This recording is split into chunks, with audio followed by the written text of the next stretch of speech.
Syits adalah seorang nabi yang diriwayatkan oleh Ibnu Katsir.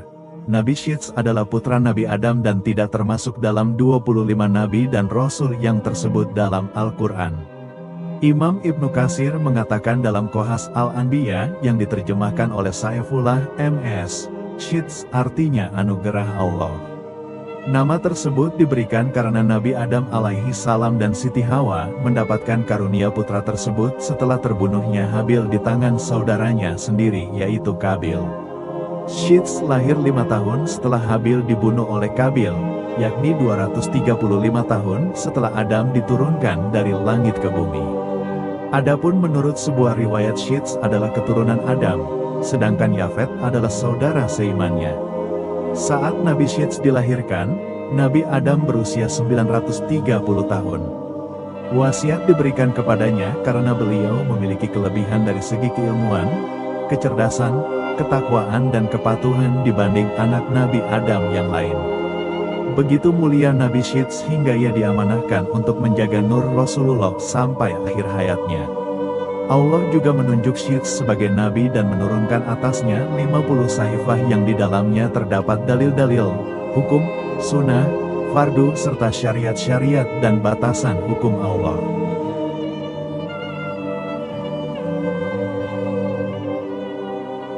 Adam dan Hawa meminta Syits. Kisah awal kelahiran Nabi Syits sendiri memang bermula dari peristiwa pembunuhan Qabil terhadap Habil. Qabil bisa disebut sebagai awal mula angkara murka di muka bumi setelah Nabi Adam diturunkan ke dunia.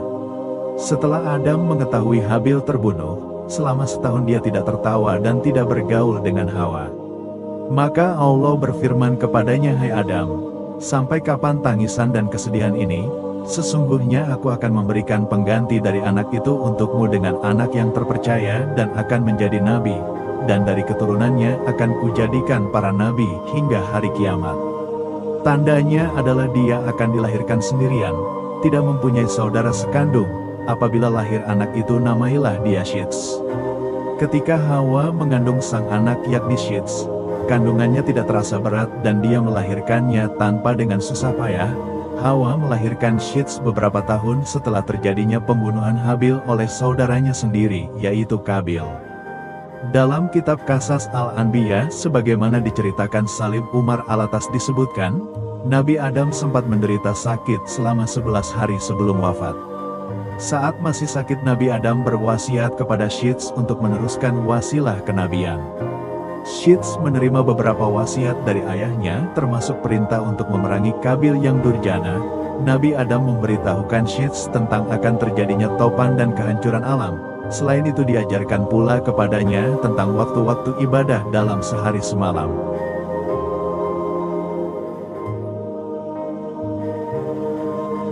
Kelahiran Syits dan melawan Qabil.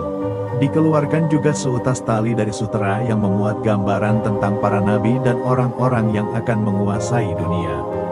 Tali tersebut diturunkan kepada Adam dari surga dan diberikannya kepada Syits untuk dilipat dan disimpan di dalam tabut atau sejenis peti yang harus terkunci.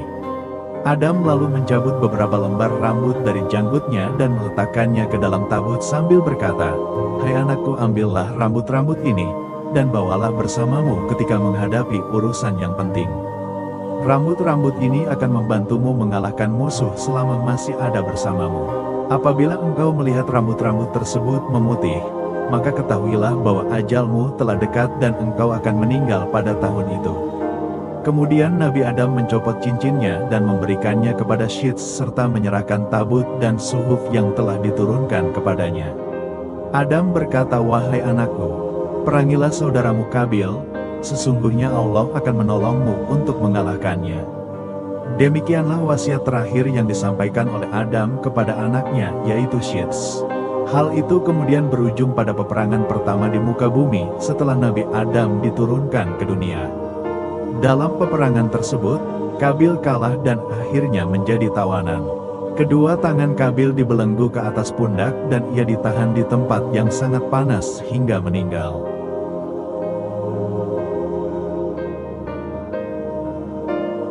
Suhuf, menurut sebuah riwayat yang berasal dari Abu Dzar, Muhammad bersabda sesungguhnya Allah menurunkan 104 suhuf atau lembaran, sebanyak 50 suhuf diturunkan kepada Syits.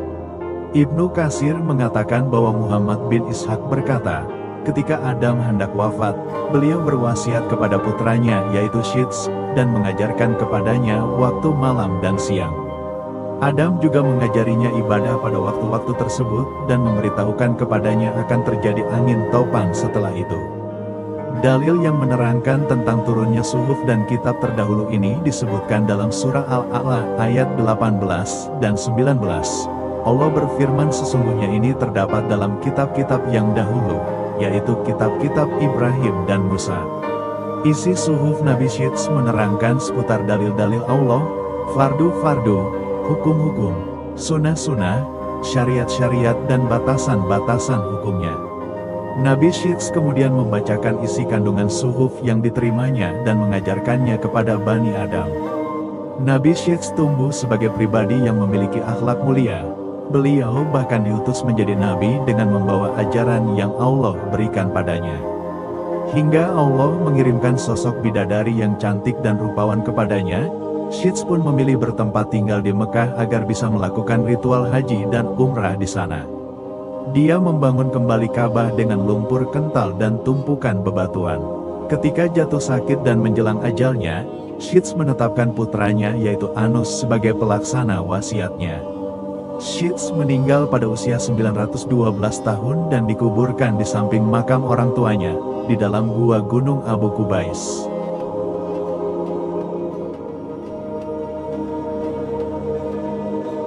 Menjadi sosok penjaga nur Nabi Muhammad. Nabi Syits dikenal sebagai orang pertama setelah Nabi Adam dan Hawa yang dipercaya untuk menjaga nur Rasulullah Shallallahu Alaihi Wasallam.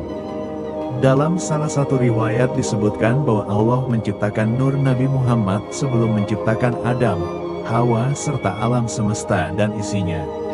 Syekh Yusuf bin Ismail An-Nabhani dalam kitab Hujatullah mengungkapkan bahwa sebelumnya nur Nabi Muhammad selalu terlihat bersinar di wajah Nabi Adam, mirip dengan cahaya matahari yang terang benderang. Kemudian Allah memberikan sumpah kepada Nabi Adam untuk menjaga nur tersebut, meminta agar nur tersebut tidak ditempatkan kecuali pada orang-orang yang suci. Nabi Adam menerima perjanjian tersebut dengan tulus. Lalu nur tersebut dipindahkan ke dalam diri Siti Hawa. Setelah Nabi Syits dilahirkan, nur yang semula ada di Hawa dipindahkan ke dirinya. Nabi Adam selalu memperhatikan dan menjaga Syits karena cahaya itu terlihat pada wajahnya. Nabi Syits tumbuh menjadi sosok yang memiliki akhlak mulia. Bahkan Allah mengirimkan bidadari yang cantik untuknya. Menurut buku Akhlak Para Nabi,